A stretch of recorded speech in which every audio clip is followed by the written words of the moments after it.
Members from the North Carolina State Board of Education proposed changes to the social studies curriculum, but there's debate between education leaders about whether or not these standards are anti-American. The proposed changes were formed to create a more inclusive curriculum in K-12 grade schools.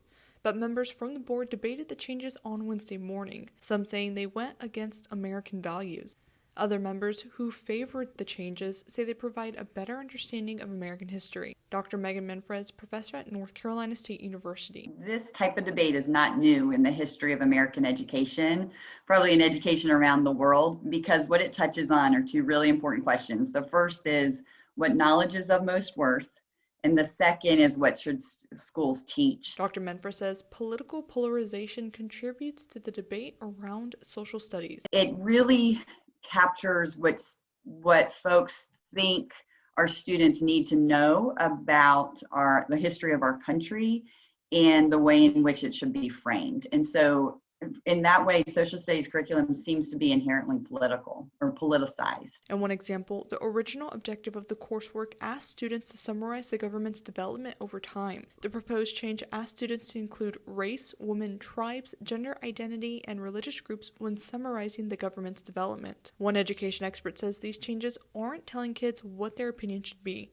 but rather helps them develop arguments for or against their views. That's really important because the idea is that inquiry will be infused across all of the content that's taught. So what's inquiry? Basically, it's engaging students in posing questions, sorting through historical or social science data to develop their own arguments or narratives. Menfrez says teachers take proposals to create a comprehensive learning environment. I would suggest that in the classroom, that will be done through a really open-ended sort of inquiry approach where you look at primary and secondary sources to help make sense of those themes that are referenced in the standards. She says education is evolving and students are learning how to make their own conclusions about American history with guidance from teachers.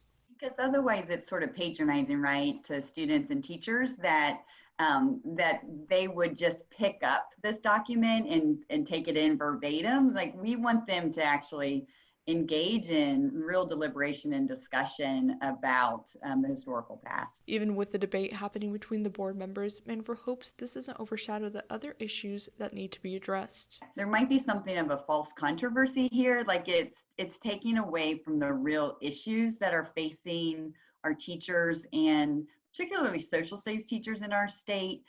We don't have access to master pay anymore for teachers.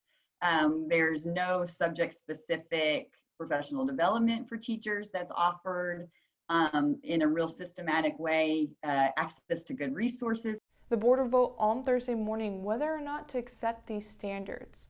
In Greenville, Victoria Holmes, 9 on your side.